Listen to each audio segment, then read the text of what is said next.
I want to start by talking about what you're up to at the moment, because you have an amazing role. You're Ambassador for Emerging Talent at the British Fashion Council.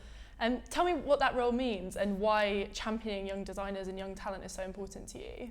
Since university fees came in with Tony Blair and then were tripled by the coalition government, so we're now at £9,000 a year fees for a BA. What we're seeing is that the entrepreneurial spark has gone out, because when graduates come out of college, the last thing they want to do, well, the last thing they could practically think of doing is starting a business. And the other thing is that the foreign students who we've also benefited from having here are now being sent home immediately. They graduate due to the government's policy on immigration. So what we have is a situation where we don't have the huge surge of talent coming from everywhere into colleges, and then we definitely don't have them coming out. So the thing that we've decided to do is to take action, and we founded a British Fashion Council Education Foundation and started to campaign for scholarships, so that really talented kids can get into doing BAs, and it's not just the fees.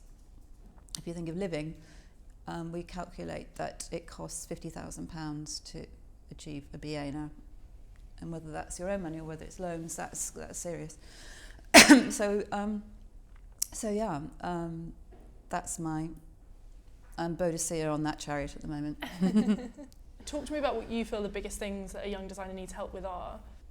Where to begin? Well, first of all, it goes right back to they have to know who they are before they even try. They have to really be able to do something which is very personal and very exceptional. And also they have to know that it's a life, it's not a job. So commitment too. And then they just have to be very lucky to get the right sort of teaching. And then what do they need? I think they need to be very focused, but then also very open to advice as well. Because there were generations who went before who weren't open to advice, who were really not interested in listening to their elders or learning from each other or cooperating. And I think the way that London has come up in the last, decade it's taken, has been through cooperation, people being very open to one another.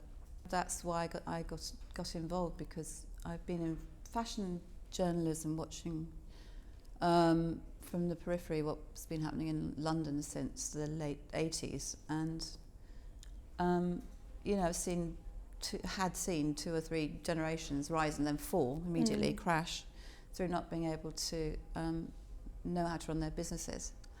And then the last one was, the stage where we had McQueen and we had Hussein and all the designers who were clustered around that time in the late 90s.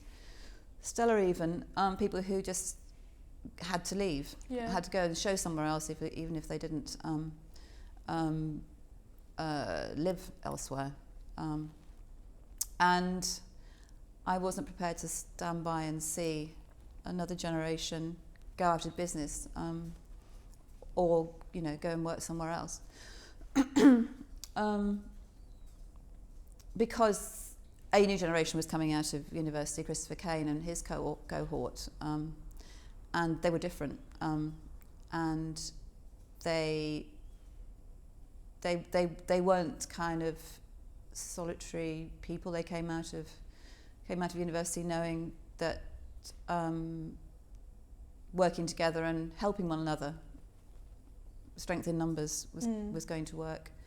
And then the British Fashion Council had reorganised by that stage and become much more proactive and aware of what needed to be done on the business side. So. It's interesting because London continues to have this reputation for being, sort of the place for young talent and the place for sort of exciting talent and on a very simplistic level, you know, the place with the kind of crazy spectacles. And obviously we all kind of love and cherish that reputation of London and that identity, but I wonder if you find in some ways that is also frustrating, because it does overshadow the idea that London can be a real city with longevity. I don't think we have that reputation anymore, actually. Well, there's not that much theatre left in fashion anymore anywhere. Why do you think that is? Because of the internet, probably. That the format of the catwalk shows become very much more narrow, and the clothes have to be photographed frontally so they look good on websites and also on internet on e-commerce sites. Is one thing. And the other is, I think that designers, I'm saying just young designers, all designers, many brands are just designing for the marketplace. So the kind of narratives and the imagination, they're doing things differently. It's not so much there anymore. Do you find that, having watched all those different generations come through, do you find that, is there an element of nostalgia to you? Do you look at that, the great days of narrative fashion, and miss that? All I want from a fashion show is to be really surprised. So I don't want history to repeat itself. No, that would be really pointless.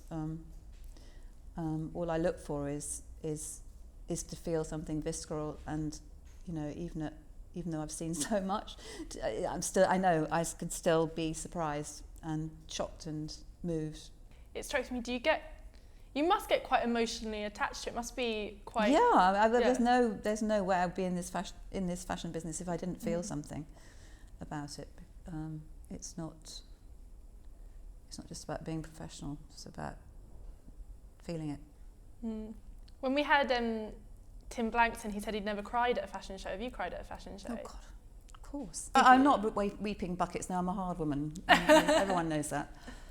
Helmut Lang shows in the 90s, and I wasn't the only one, because he was showing us a version of ourselves and speaking about what it was to be coming into adulthood in the 90s. It just really touched something in me, because before that I've been dressing in sort of uniforms which were probably too old for me. When I first came into fashion, it was the power suits and, you know, big shoulders and pink Chanel suits with, you know, which is no way for a 23-year-old to dress. So then in my early 30s to see Helmut Lang producing this uniform, which was based on menswear, it was based on school uniform, it was based on all sorts of things, but it also had this glamour about it, and it wasn't rough either. It was just so coded. I think being in a position where you can actually understand the codes, that's emotional too. Anyway, lots of people sobbed in those days. Do you find that's something in the way you approach young designers now? Is that personal element, or have you kind of removed yourself from that, where you don't look at it and think, does this touch me? Do I want to dress like this? Or do you see it in a more sort of removed way? It can never be about you. It should never be about you if you're a critic. The worst thing is the kind of journalism, and it's not fashion journalism, it's tabloid journalism. Who on earth would wear that? you know. I think that I always have to keep myself open to appreciating something for what it is in itself, and consider, even if I don't like it or even if I object to it, who it's aiming at is really the fascinating thing. I'm much more interested in the cultural background, political background. So even if I don't like something, I can still analyse it. And it's not my business to say who would care whether Sarah Mower wants to wear it or not. Do you think we've got too much of that kind of me, I journalism in fashion at the moment? You know, this idea of I love this, I want that, I wore this, I went here. Well, I don't read it, so I don't know. I just know that I don't use I in my criticism. I really hate that thing of trying to set dinosaur journalists against bloggers. So, Yeah. I don't believe in that. I believe in everybody having an opportunity, and if they're good, they'll rise. If there are interesting people who like it, they will get, they'll get a following, and maybe they'll evolve into what we call journalists. It's a bit sad when journalists have to go and actually, dress up and parade and be validated in that way. And thank God I'm not qualified to do that. Do you ever consider whether there will always be a fashion critic? Whether that role will always be something that interests and excites people, or whether we will get to a stage where fashion just isn't criticised? Because there is a problem, with real fashion criticism. Yes, I mean, I wish that, and it's pie in the sky, but I wish that the fashion critic was taken as seriously as an equal to the art critic and the theatre critic and the movie critic, and that we could move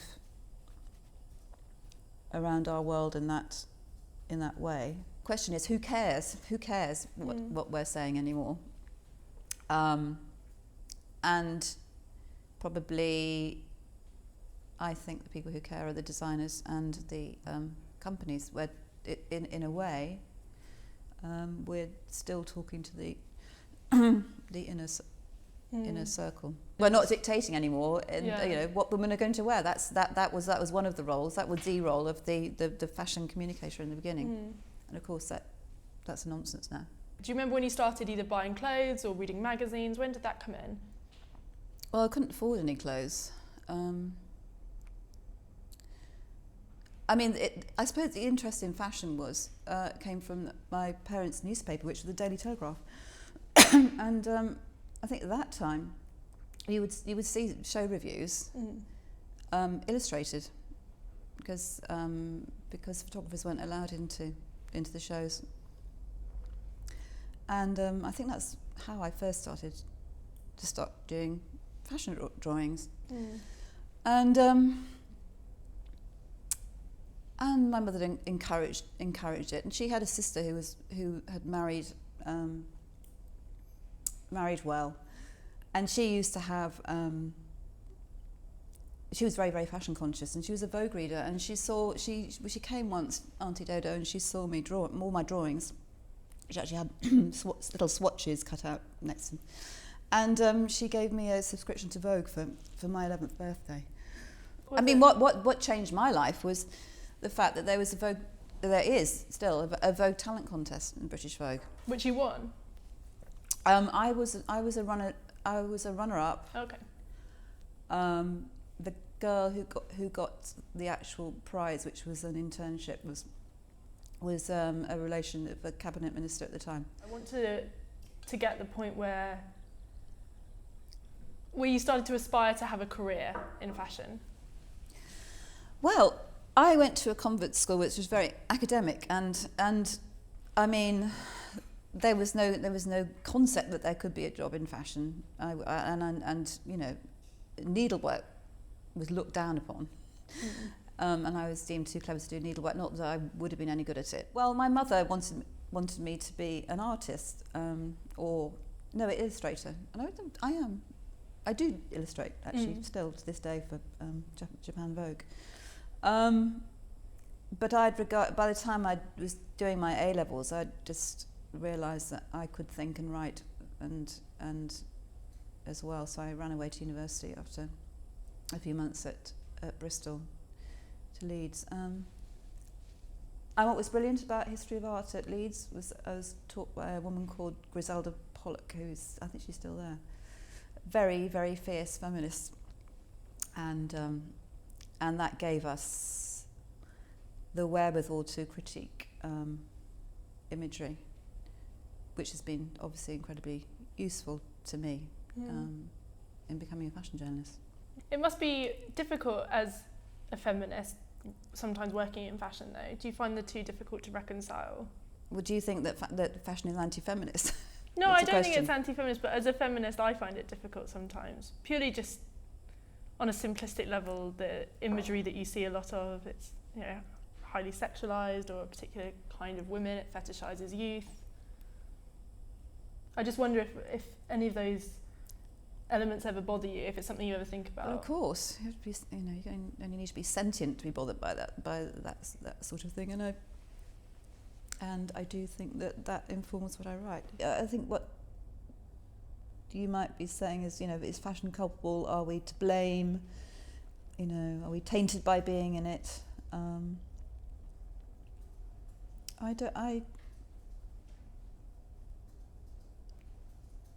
No, I'm fed up with fashion being blamed for so many things.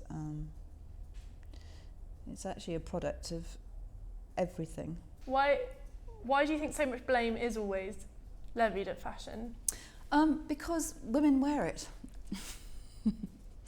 Simply, yeah. And there are always panics about what women look like, and whether they're demure or tarty, and whether young people are too over-sexualised. You've kept a sense of removal between yourself and fashion. You haven't let it eat you up. Do you think that's important to being a good critic? Yes, and it was an anxiety when I started having this role at the British Fashion Council that I would get too involved. I mean, somebody told me ages ago, when I first began, I think it might have been Susie Menkes, she said, Sarah, never think you're going to be friends with designers. And she's right. She's right. And because, I mean, I have seen, you know, I would never go out with lots of people and, you know, become involved in a great friendship group because of designers and people who work in fashion, really. Because I always do want to have that distance anyway. I'm not that sociable.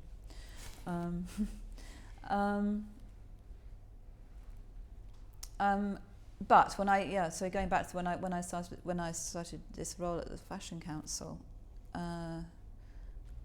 I think the young designers here understood that I have many hats, and when I'm doing BFC work,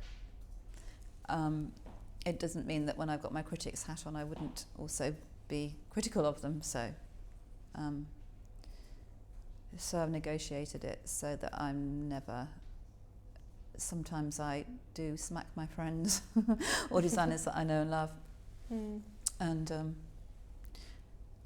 that might sound a bit perverted, but some of them have thanked me eventually because I always try to be a constructive critic, not just saying that's rubbish and I don't like it. And some people have come forward and it's just really sweet, and so we, you know. Thank you for telling me that. It made me really think about it. And yeah.